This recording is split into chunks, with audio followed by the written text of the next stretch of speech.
steht am Buch, redt und tra, a ganze Nacht.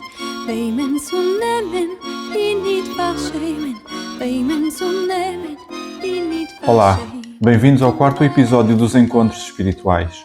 Eu sou Tiago Brito Pereira, tarólogo e terapeuta espiritual, e neste podcast vamos abordar temas contemporâneos através de uma perspectiva espiritual que não é religiosa nem dogmática, mas antes pragmática e realista, com os pés bem assentes na terra. Neste espaço semanal, teremos uma reflexão pessoal e, na segunda parte, uma conversa aberta com convidados, onde aprenderemos juntos como ultrapassar as dificuldades e aproveitar as oportunidades que o universo nos apresenta. Esta semana vamos falar de hipnoterapia e teremos como convidada da segunda parte a Leonor Ferreirinho, hipnoterapeuta especializada em programação neurolinguística. Todos temos dores. Dor física, dor emocional e dor espiritual. Será que são 3 dores diferentes? Ou será apenas uma dor que se vai manifestando de formas diferentes? Será que muitas das dores físicas que temos são mensagens do que vai na nossa alma, do que vai no nosso espírito? A somatização é basicamente uma manifestação física das emoções que guardamos e não expressamos e, sem nos darmos conta, essas emoções começam a viver no nosso corpo. Neste episódio dos Encontros Espirituais, vamos mergulhar no mundo da hipnoterapia e da programação neurolinguística para perceber como podemos abstrair-nos da correria dos dias modernos, para perceber como podemos melhorar a nossa saúde emocional e evitar muitas das dores físicas que sentimos sem saber de onde vêm.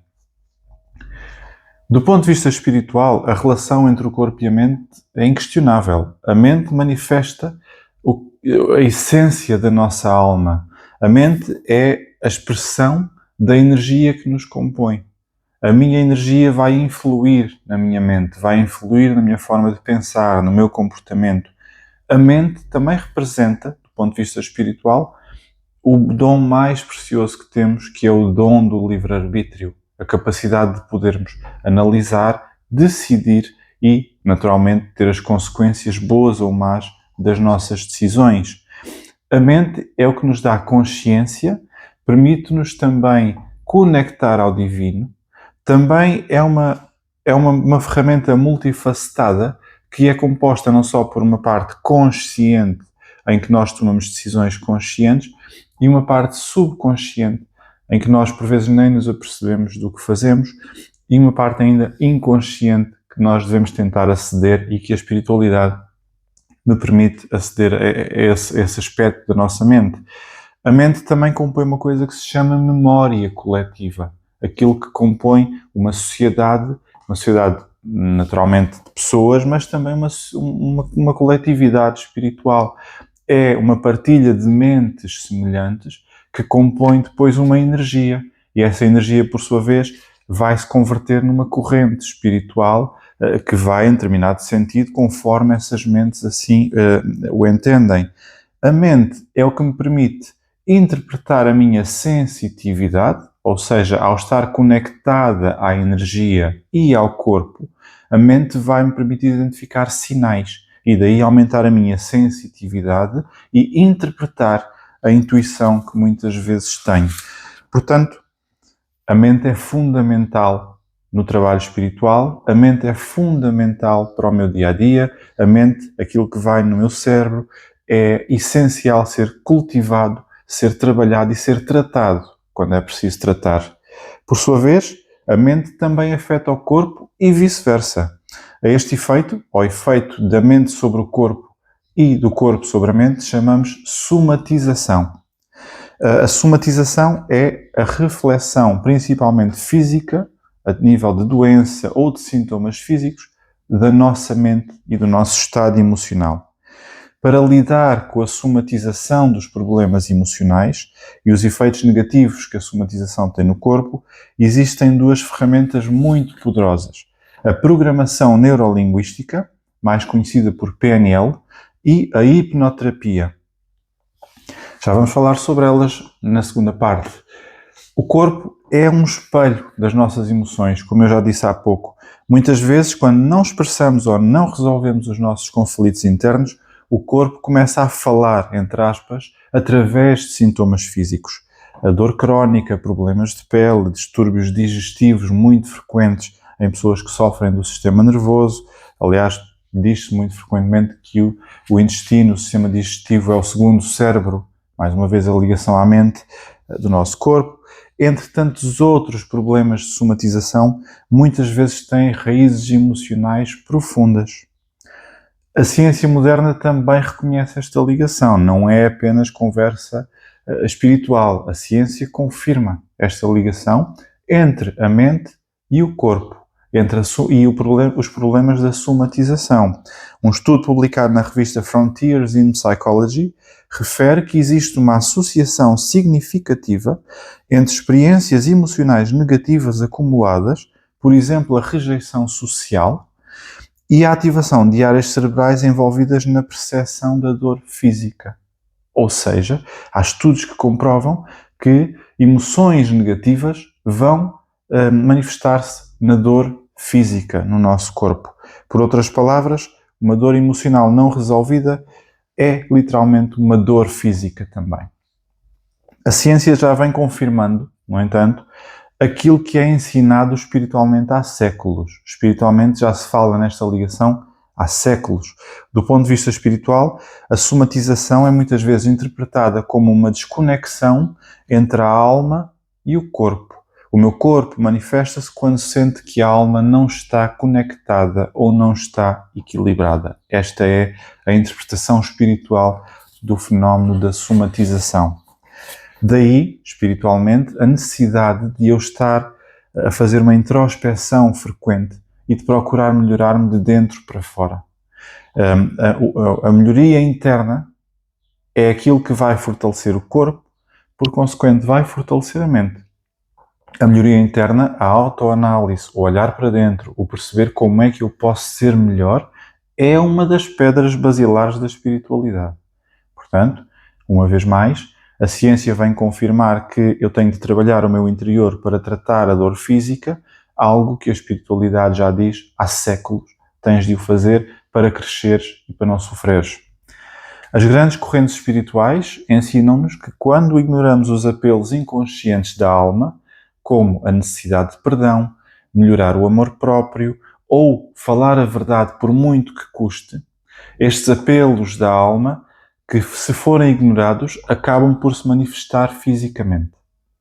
A própria Bíblia diz: o espírito firme sustém o homem na sua doença, mas o espírito abatido, quem o poderá suportar? Ou seja, é uma situação bíblica de Provérbios em que fortalecer o espírito vai-me suster na minha essência como homem, como ser humano, neste caso. Porém, se o meu espírito estiver abatido, se estiver preocupado, se não estiver a lidar com os problemas, ninguém me pode suportar. Ainda, por outras palavras, Deus ajuda a quem também cuida de si. Ou seja, o meu estado interior vai influenciar não só a minha resistência física à dor, a minha resistência emocional e também a minha conexão ao divino, qualquer que seja a minha fé. Eu citei a Bíblia, mas há outros exemplos. O próprio Alcorão, o Sagrado Alcorão, diz que reflete o princípio de que o bem-estar do ser humano depende da sua pureza interior.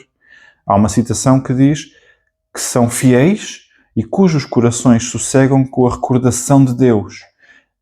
Não é acaso certo que a recordação de Deus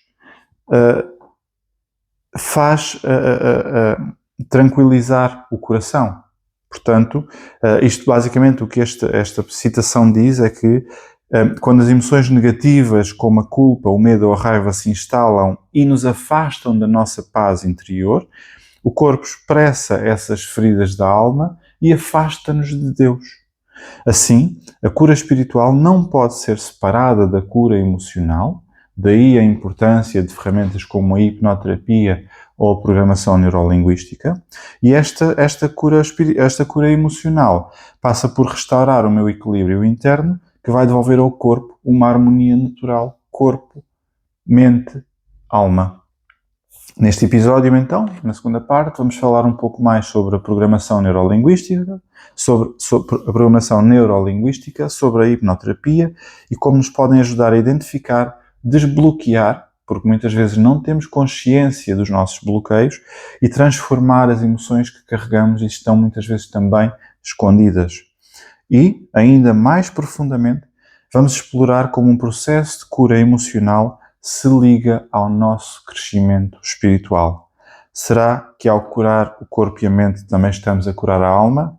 Vamos ficar a saber na segunda parte. Obrigado e até já.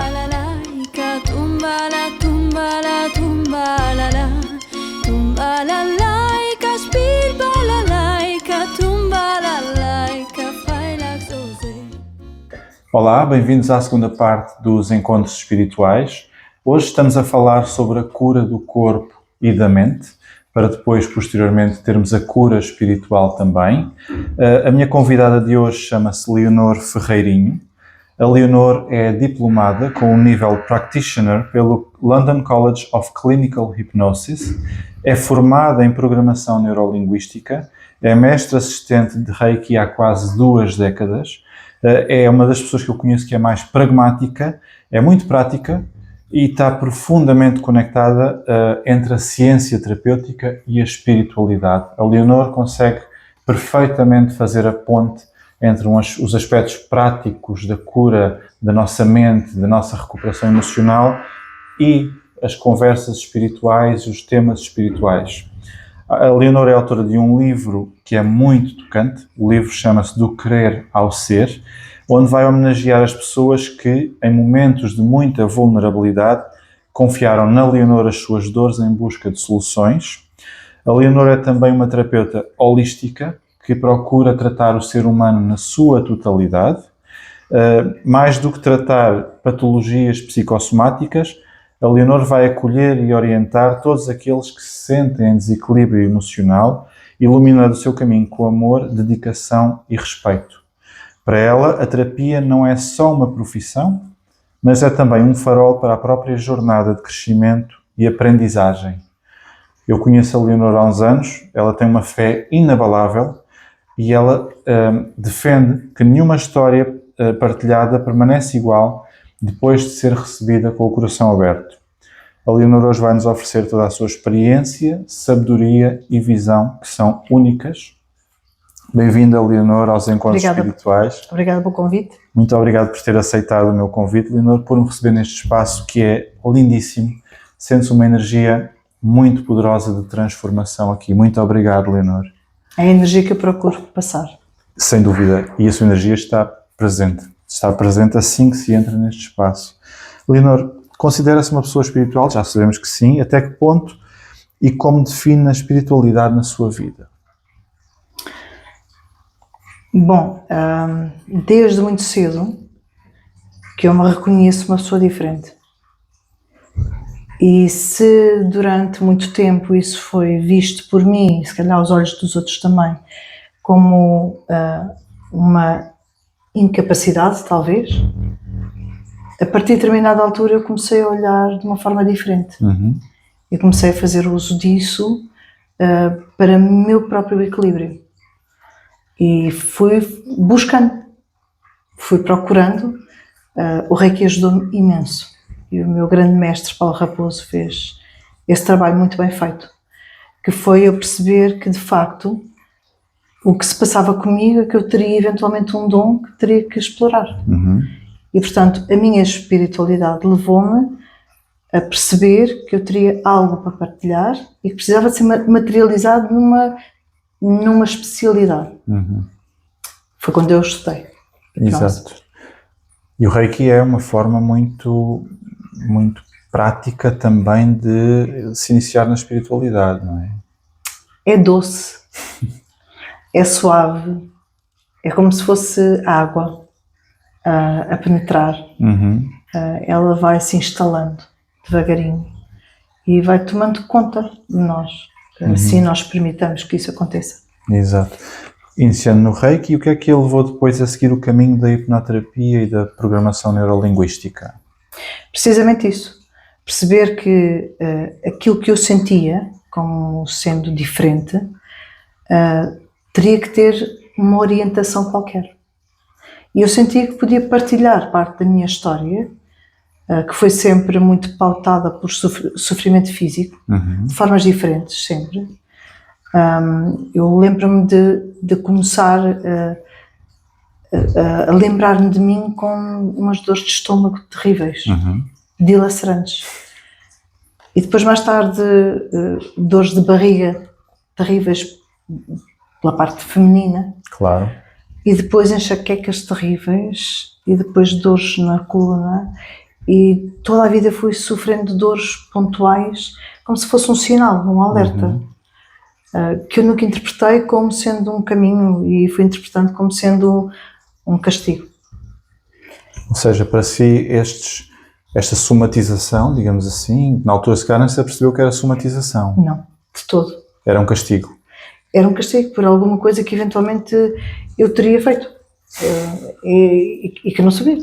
Exato. Mas a verdade é que eu fui sentindo isso como um peso, como um sacrifício, quase uma via sacra, e fui sofrendo bastante.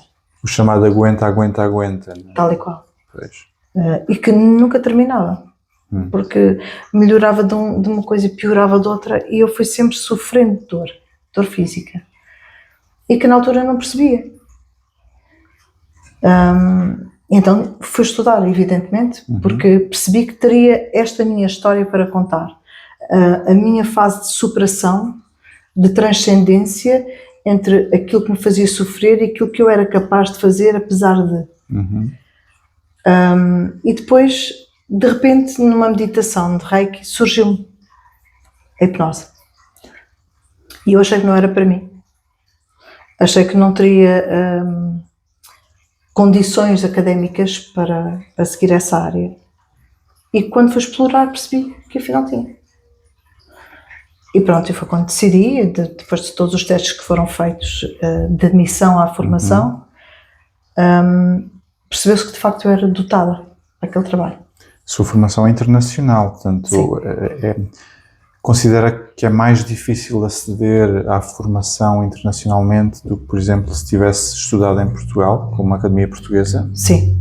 São mais exigentes? São mais exigentes.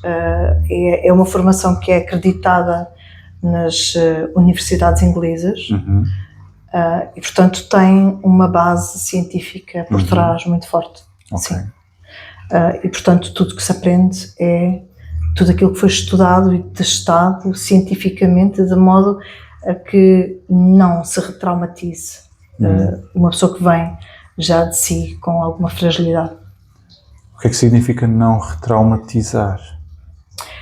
Significa que quando a pessoa traz um sintoma, se ele não é bem olhado e bem abordado tecnicamente, ele pode passar a ser pior do que aquilo que já era. Estou a perceber. É preciso alguma solenidade e conhecimento para abordar determinadas temáticas. Ok. Depois a PNL surgiu por inerência, porque há uma linguagem que precisamos de adquirir, é quase como se fosse uma linguagem de aproximação ao paciente, como quase um encantamento. E eu usei-a da melhor forma, eu acho. Não de forma a manipular a pessoa que está à minha frente, mas a colocar-me ao seu lado, acolhendo. E eu acho que esse casamento, por assim dizer, funcionou muito bem. Entendo. Portanto, a PNL, Programação Neurolinguística, na realidade não é concorrente da hipnoterapia. Como terapia, não, complementam-se uma à outra, não é? São linguagens compatíveis até certo ponto. Entendo. E eu tenho muita experiência com os meus clientes que não sabem o que é hipnoterapia, não sabem o que é PNL, acham que é banha da cobra, ou acham que é, principalmente no caso da hipnoterapia, muitas vezes confundem hipnoterapia com hipnose de palco, que se vê nas feiras e essas coisas. Como é que explicaria, alguém que não entende nada destas terapias, como é que explicaria principalmente a questão da hipnoterapia? Bom, a hipnose é uma ferramenta. É uma ferramenta de abordagem à saúde mental, como outras abordagens que existem. Esta tem como, na sua essência, a capacidade de levar o paciente a autocurar-se. Pronto. Esta é a essência da hipnose. A diferença entre a hipnose clínica e a de palco é muito evidente, colocando a questão desta forma. Há vários níveis ou estádios de transe. Nós temos o estado desperto, que é o que temos agora, e que já é um pré-transe, quase, porque nós estamos muito focados naquilo que estamos a falar. Exatamente. E portanto estaremos num transe leve, neste momento. Estamos absolutamente aqui. E tudo o resto desapareceu.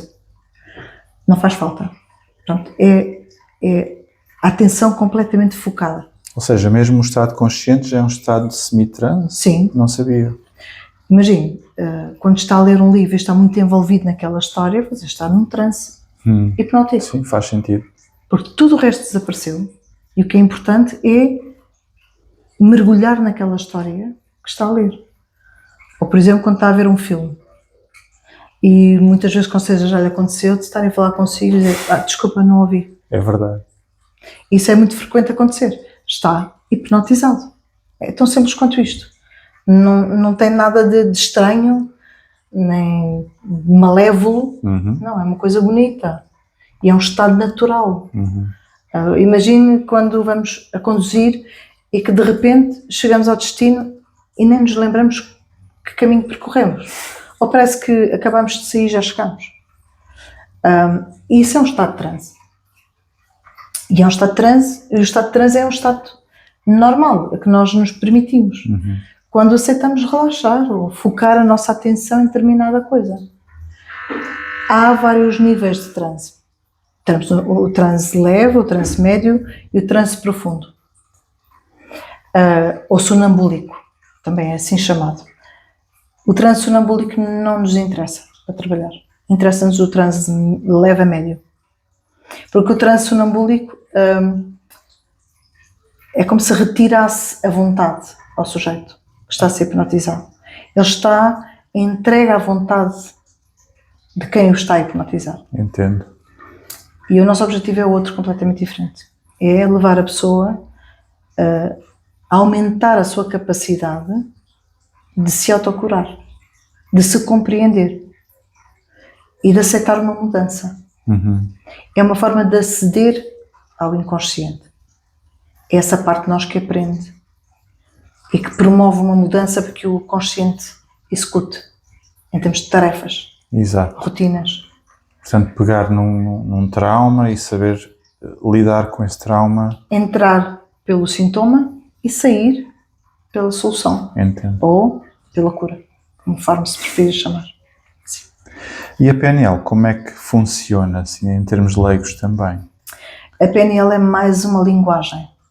É uma forma de abordar o paciente de maneira a que ele aceda com mais facilidade àquilo que nós precisamos. É uma linguagem que busca entrar no campo emocional daquela pessoa com mais facilidade. É a forma de colocar as perguntas. É a forma de desmontar crenças, raciocínios. E funciona muito bem, casa muito bem. Aliás, nós na nossa formação de hipnose também temos parte de PNL. Mas eu quis abordar bem, quis conhecer um bocadinho mais. E conhecer até ao limite daquilo que eu precisava. Não em termos de manipulação do sujeito, mas de maneira a conseguir estar com ele com maior facilidade. Chegar ao paciente com maior facilidade. E se uma pessoa não quiser ser hipnotizada? Então não vem cá. Eu parto do princípio de que quando uma pessoa vem disponível para se tratar. Nunca me aconteceu, e em quase praticamente 20 anos de trabalho, nunca me aconteceu não hipnotizar uma pessoa. Porque aquilo que eu lhes digo é sempre o mesmo. E hoje em dia isso já não acontece. A pessoa quando vem já traz conhecimento sobre Já o é mais tema, receptiva, não é? já traz conhecimento, já buscou informação, já me conhece por interpostas pessoas e, portanto, vem já com parte do rapport terapêutico feito. Mas, quando isso não era assim, quando a informação era escassa, Exato. há 20 anos atrás, eu dizia-lhes, bom, está aqui, vai pagar uma consulta, certo? Então, se calhar o melhor é aproveitá-la. É deixar-me fazer o meu trabalho, não é? É aproveitá-la, ver o que é que dá. Vamos ver, vamos experimentar. E resultava sempre muito bem.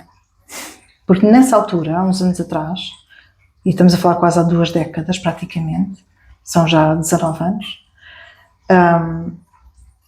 as pessoas vinham já em último caso, já quando tinham tentado tudo desesperadamente e não conseguiram. Portanto, quando vinham ter comigo, já vinham em desespero de causa, completamente.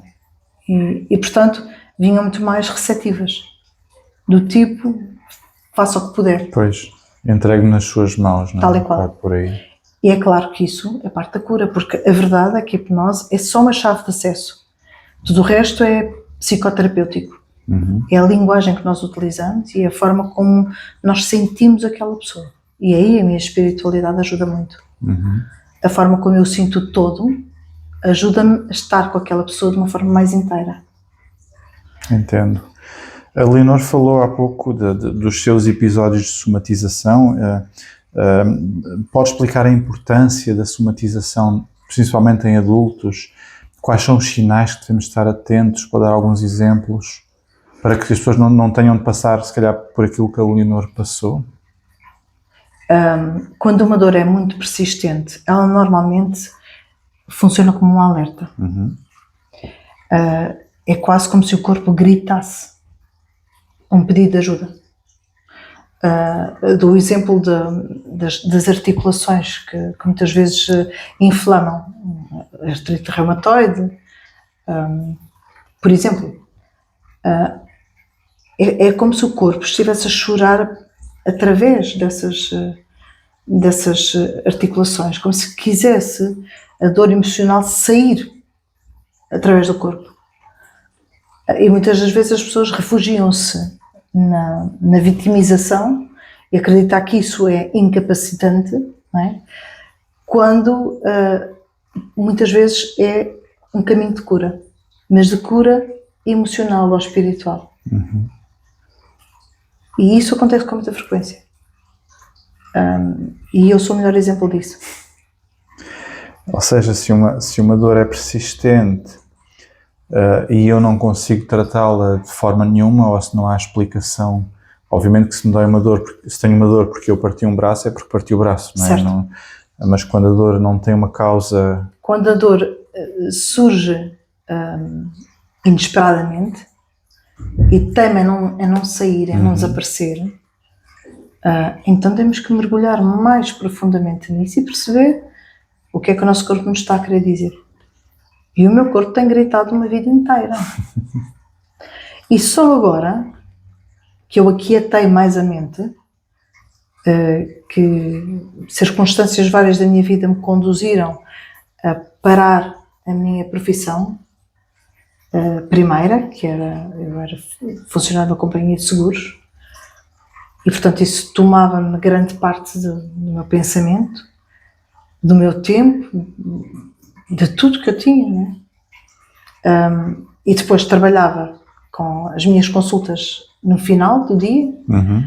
Eram dias tão corridos que eu não tinha um momento a respirar e me sentir e falar comigo e apaziguar-me.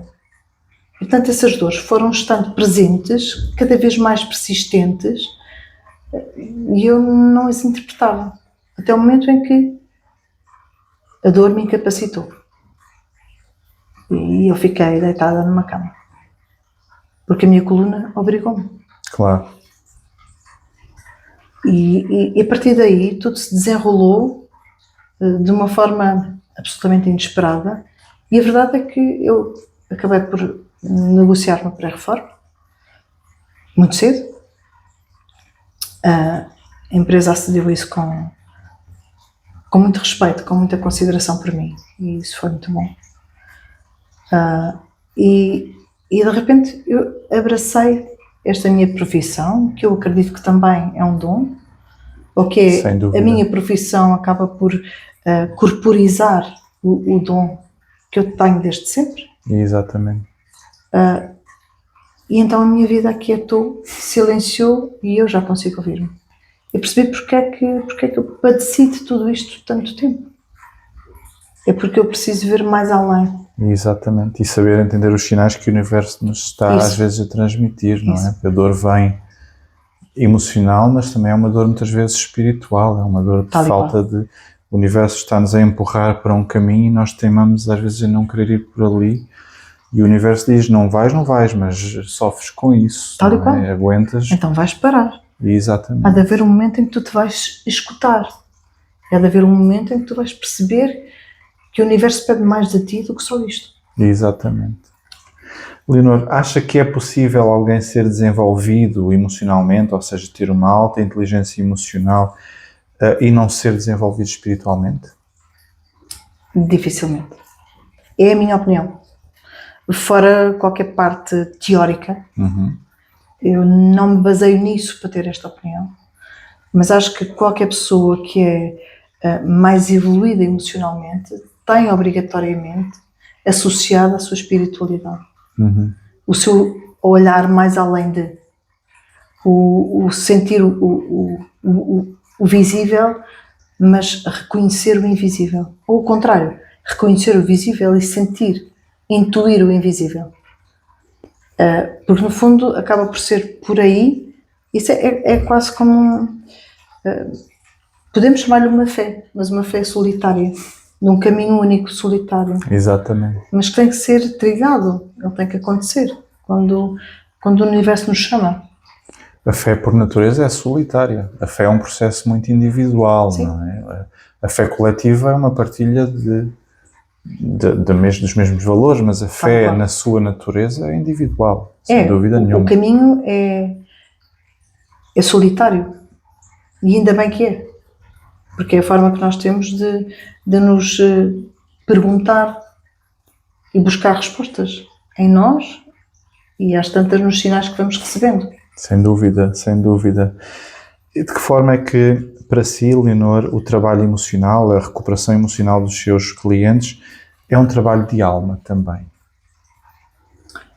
É um trabalho de alma porque foi isso que me chamou a abraçar esta profissão. Foi inicialmente o ter a consciência que tinha alguma coisa mais para partilhar com o mundo e que eu estava a ser chamada a fazer. Portanto, eu aceitei isso. Exatamente. Reconheci que esse teria que ser o meu caminho e avancei. Leonor, acha que os clientes, tem clientes de todas as religiões, imagino, todos os credos, clientes que são ateus, acredita que os clientes mais espirituais conseguem melhores resultados terapêuticos ou a crença espiritual não influi nos resultados finais? Eu trabalho muito bem com mentes científicas, racionais, pragmáticas. Lido muito bem com isso. Por uma razão muito simples. Nós também temos que saber ler a pessoa que temos à frente. Exato. E, portanto, a primeira coisa que temos que apreender é quais são as crenças daquela pessoa. Em que é que ela acredita? O que é que ela rejeita? O que é que ela precisa para se sentir a caminhar? E, portanto, eu trabalho muito bem com pessoas absolutamente racionais, pragmáticas, com mentes científicas, e tenho trabalhado com muitas pessoas, mas mesmo muitas. E resulta muitíssimo bem. É um tipo de linguagem diferente. Claro. É um tipo de abordagem diferente. Não se pode nunca pôr em causa a crença de alguém ou tentar impor uma crença que não é daquela pessoa. Portanto, as minhas crenças nas minhas consultas não são importantes. E não tocam o paciente. A menos que ele me peça isso. Mas, obviamente, que eu estou a trabalhar com aquilo com o meu todo, com aquilo que eu sou na minha inteireza. Portanto, a terapia, neste caso a hipnoterapia, a PNL, não é uma corrente espiritual. Não. Adapta-se a qualquer... Todo. São áreas muito estudadas e com uma base, particularmente a hipnose, com uma base claramente científica. E, portanto, e a verdade é que a técnica é isso que nos diz, não é? Nós aprendemos a técnica. Exato. A verdade é que aquilo que eu faço está muito para lá da hipnose, está muito para lá da PNL, está muito para lá do Reiki, é o conjunto de todas essas coisas, mas integradas em mim, que tenho uma estrutura espiritual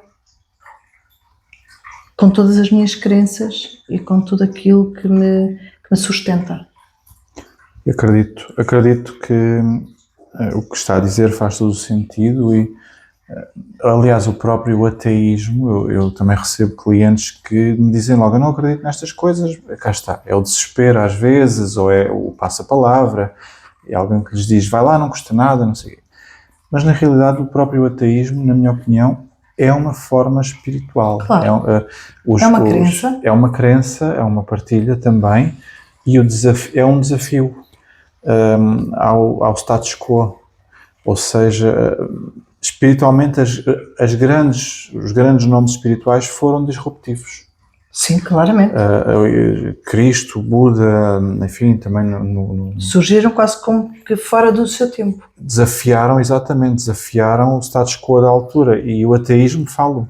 O ateísmo, sim, ao dizer eu não reconheço nenhum poder superior, não acredito que exista nada, na realidade está a desafiar. Claro. O facto de não reconhecer está a pedir respostas. Significa exatamente que pede uma resposta. É um tipo de fé. Precisamente. Só que é um tipo de fé sem fé.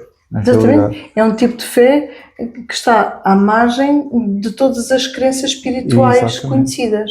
E que contribui para o seu crescimento pessoal. Sim, a pessoa que é um ateu cresce também, pode ser, claro, na minha opinião, só que não cresce no coletivo, cresce no individual. Concordo perfeitamente consigo, Leonor. Eu faço muitas vezes esta pergunta aos meus convidados.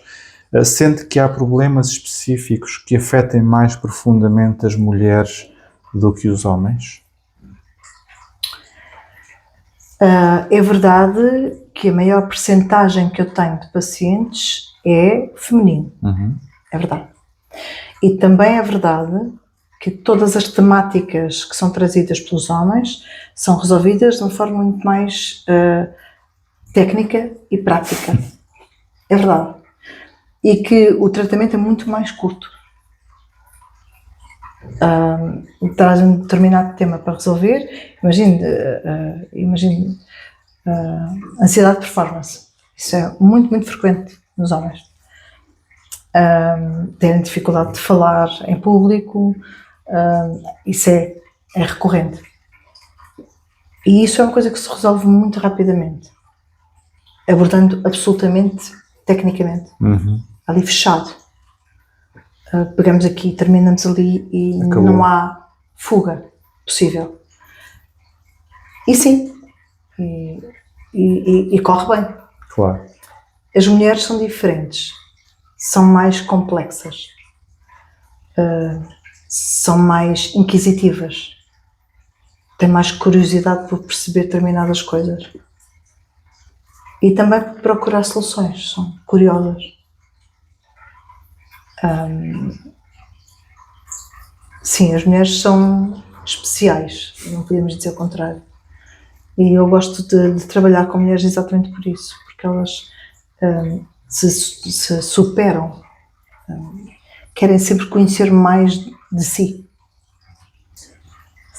São mais voltadas para dentro, enquanto os homens são mais atentos ao que os rodeia.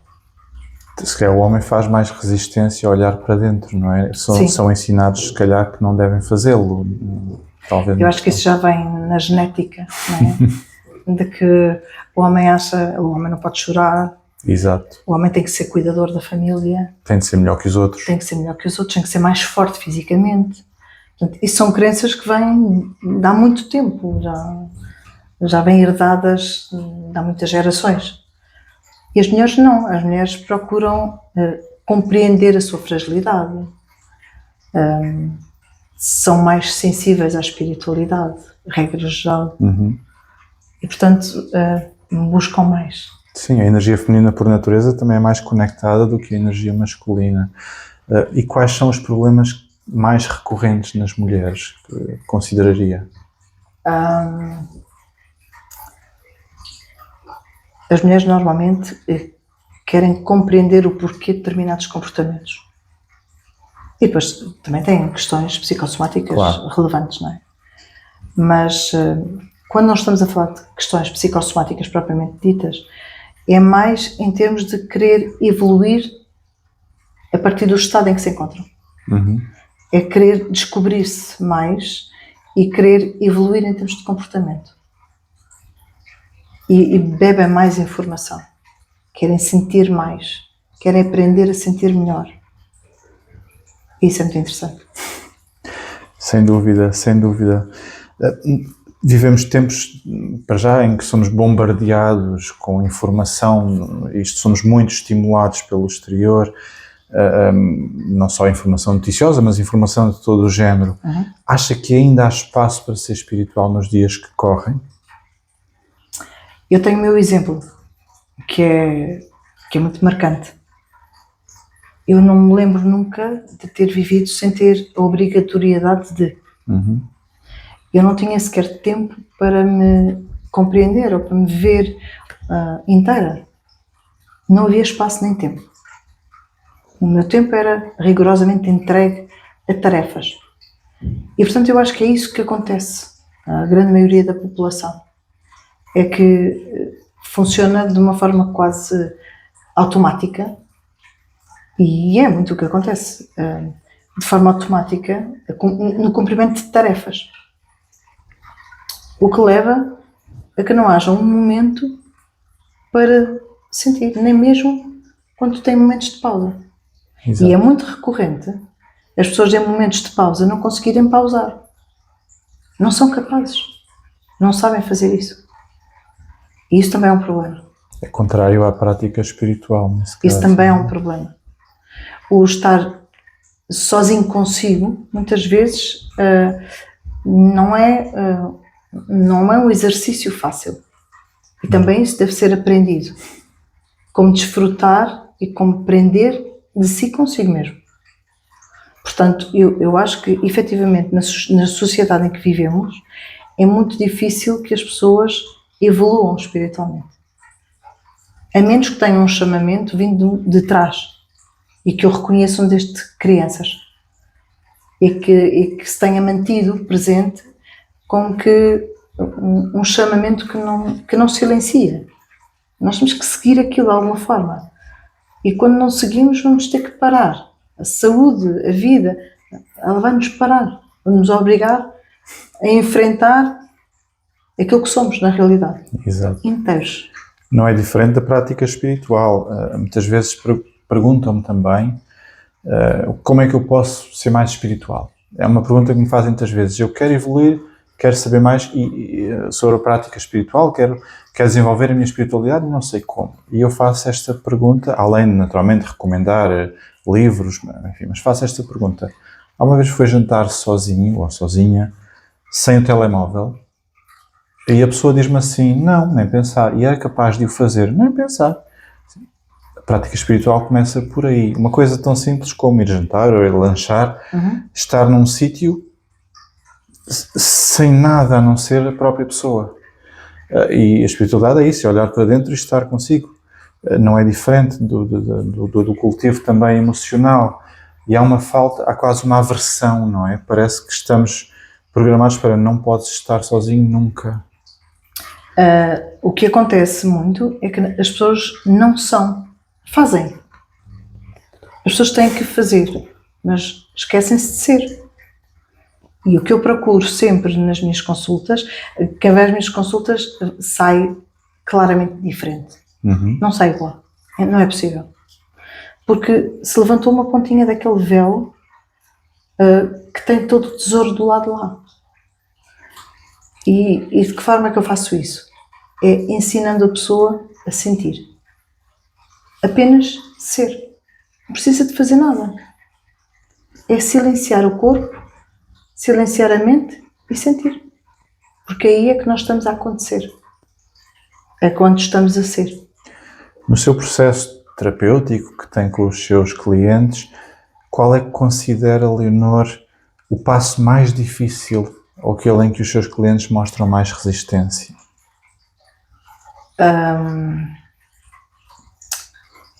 Como é que eu vou dizer isto? Eu acho que o passo mais difícil é o passo da decisão. É o momento em que decidem vir. É o momento em que decidem, em que tomam consciência, aliás, que estão preparados. E que têm esse ensejo e essa coragem. O primeiro momento é um momento que eu habitualmente celebro com eles. Porque é o da tomada de consciência de que há mais para além daquilo que conhecemos e então temos que explorar para nos sentirmos mais em casa dentro de nós. E é quase uma aceitação de que a nossa vida não está bem, não é? Quase como Que nós não estamos bem na nossa vida. Precisamente. É que há algo mais que nos está a ser pedido, que não está visível aos olhos, mas que é como que um impulso que nos chama a dar mais um passo, a ter a curiosidade de espreitar melhor aquilo que somos naquilo que não fazemos. E se tivesse de dar um conselho a quem quer dar esse passo, mas não tem coragem, qual seria o conselho que daria para que a pessoa desse esse primeiro passo? O conselho que eu daria seria no sentido de assumir que nós caminhamos em direção a alguma coisa. Sempre, não é? Tem que haver um propósito e temos que assumir a responsabilidade de cumprir esse propósito. Muitas das vezes é certo que não sabemos qual é. Exato. E isso é um dos maiores enigmas, não é? E também porque pode mudar ao longo da vida, não é? Claro, pode-se reajustar. Exato. Mas há alguma coisa que apela por nós e que nós sentimos que temos que fazer. Não há maneira de silenciar, temos que fazer. É seguir esse ímpeto, esse não pensar, mas sentir. É o antes de pensar aquilo que o nosso corpo está a manifestar. É quase como se ele se inquietasse para nos dizer qualquer coisa. É saber que o caminho tem uma direção da qual não podemos fugir. Porque é aquilo que nos é pedido, de alguma forma. Entendo. E portanto o meu conselho vai nesse sentido. É intuir o que é que nos chama. O que está a ser pedido de nós. E pode ser um dom qualquer que tenha que desenvolver. Há muitas formas de nos manifestarmos e de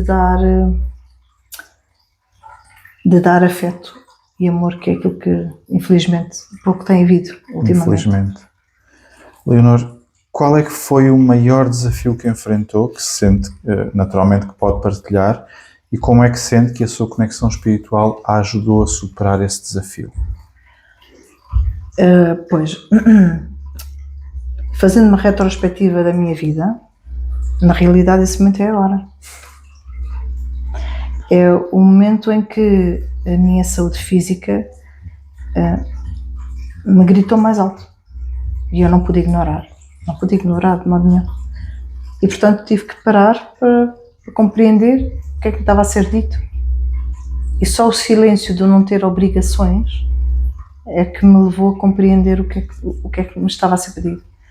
E era tão simples quanto: para, sossega, pousa o teu peso, sente-te e reorienta o teu trajeto. Porque já não é por aí. E sim, eu percebi. Por último, onde é que a espiritualidade alguma vez, se aconteceu, alguma vez a atrapalhou ou até a enganou? Nunca. A minha espiritualidade foi sempre um fio condutor mesmo quando eu não o entendia dessa forma. Mas foi sempre. Eu acho que as grandes decisões da minha vida foram sempre bem tomadas e eu não assumo esse mérito sozinha. Eu sinto que também fui acompanhada nesse sentido. E portanto não houve nunca um momento em que a minha espiritualidade me tenha atrapalhado, nem mesmo no trabalho prático da minha vida profissional. Nunca foi um problema, porque sempre foi de certa forma respeitado no lugar onde eu estava, nos vários lugares onde fui estando, sempre foi respeitado, sempre foi quase intocado. Entendo. E também ultimamente muito útil para compreender pessoas mais científicas com as quais eu trabalhei, cientistas de dados, que são mentes muito, muito formatadas à matemática, não é? Mas para conseguir agregá-los a uma equipa e torná-los parte dessa equipa foi uma tarefa muito difícil. E foi um caminho que eu trilhei com o meu diretor e que foi uma experiência muito interessante. E portanto eu consegui pôr emoção, sensibilidade numa coisa que não tem nenhuma sensibilidade. Sim, o mundo corporativo não é um mundo por natureza ligado à espiritualidade, Sim. nem aos valores espirituais. Nada. Mas de vez em quando há uma luz que se acende. Não serei só eu, obviamente. Claro. Há umas luzinhas que se vão acendendo, que vão agregando as pessoas e fazendo-as compreender que fazem todas parte do mesmo. Cada um com a sua tarefa, mas afinal somos todos um. Sem dúvida, Leonor. Excelente. Se não se importa, vamos terminar com 3 perguntas muito rápidas. Eu vou-lhe pedir que são iguais a todos os convidados. Eu vou-lhe pedir que responda conforme aquilo que lhe surgir à mente, de acordo com a sua intuição. Tem alguns hábitos ou rituais que a ajudem a lidar com o stress e a ansiedade e dos quais a Leonor não prescinde por nada deste mundo? Sim. Os momentos em que tenho que tomar decisões, eu tenho que parar e tenho que respirar, que é isso que me ensinam os meus pacientes. Parar, respirar, ser. E deixar que a nossa intuição fale mais alto do que o nosso pensamento.